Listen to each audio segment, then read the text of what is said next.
I want the egg to scramble. Oh my gosh, I don't know what I'm doing. Hi, I'm Genevieve Coe, Deputy Editor at NYT Cooking, and today I'm making chocolate hazelnut cookies. There are 3 parts to this cookie, but they're all super simple. One is a brownie cookie base, and that bakes up so that it's like crackly around the edges and fudgy in the middle. And then there's chocolate hazelnut spread onto the cookie and then topped with roasted chopped hazelnuts. And so when they all bake together, you get crunchy top, crackly edges, and then super fudgy center. I'd initially just thought of this idea of wanting to do a molten lava cake in cookie form. I didn't really want the hassle of making a chocolate ganache to melt in the center. And so I started using chocolate hazelnut spread instead. These cookies are good for if you have like a really intense cookie craving, or you have people who say they're coming over at the last minute.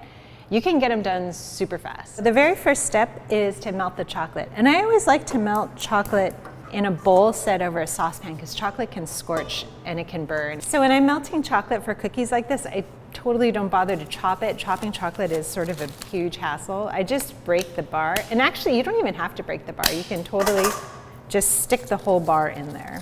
I'm just gonna pop this over the water, and I'm also throwing in 2 tablespoons of butter. If you're comfortable melting chocolate and butter in a microwave, you can absolutely do that too.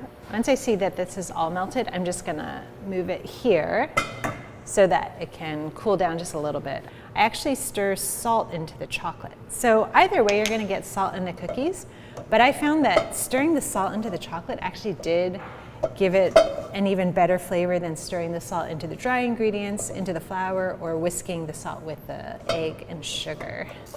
So what this does is it helps the sugar dissolve, and it also creates air in the cookie, and it gives it that nice shiny look and also gives it the crackling edges. You can absolutely use an electric mixer, or you can use a stand mixer, a hand mixer, but I sort of like watching the egg and the sugar transform into this pale yellow mixture, and you can even feel the difference, and you can see how like the bubbles are getting bigger. You want this to be really thick and yellow. Just a little bit of vanilla, I think, helps bring out the best in chocolate. I'm just gonna go ahead and use this spatula with the chocolate on it because I'm about to add it anyway. So I'm gonna stir that in.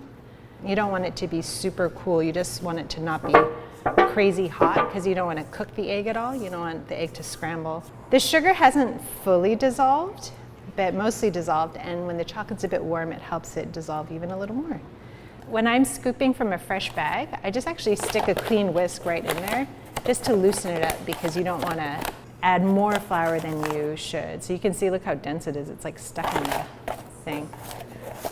Do you like how I'm making a huge mess all over the black counter?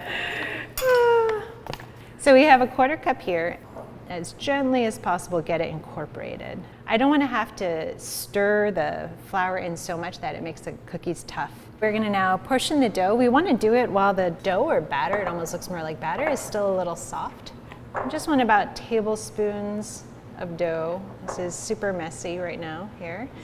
And if you have a cookie scoop that's a tablespoon, you can do that, or you can just do what I'm doing, which is just dropping them on like this. So I have all my blobs here. So I just want to chill them for a bit. That actually helps the cookies both hold their shape, and it also makes it, I think, taste a little better. So I'm gonna pop them in the fridge. I messed around a few times with freezing the chocolate hazelnut spread and other times just spreading it in. So we're gonna do a little experiment here, and we're gonna start with making little frozen blobs. All right, so it's been about an hour, so I'm gonna grab the dough from the fridge and then the frozen hazelnut spread from the freezer. There are 2 ways to get the chocolate hazelnut spread on the cookies. These aren't thumbprints. I don't want it just in the middle. I want as much spread as I can get on there. It's about a teaspoon for these tablespoon-sized portions of dough. You can pipe it on, and if you don't have piping bags, you can also use just like a resealable plastic bag. You can see I actually want to go as much to the edges as possible, but I want to leave just enough around the edges so that I can still get some crackly dough there. If you don't want to use a piping bag, or you don't want to try piping, is you can just use a spoon. The thing with some chocolate hazelnut spreads is they're really stretchy. The other thing you can do is have these already frozen. And what I want to do is I actually go this way. Instead of going pointy side up, what I want is I want that to go into the cookie, because that gives you like a deeper amount, you know what I mean? That means that you get actually some of the hazelnut spread like in the dough. And then last but not least, the thing is like totally doesn't bother me if I spill hazelnuts all over, because then it's just an excuse to eat them later, you know what I mean?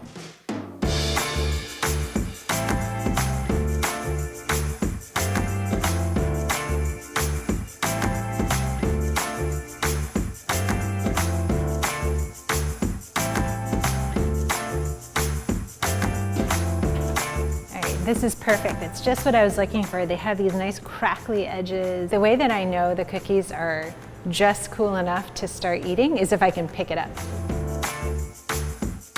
All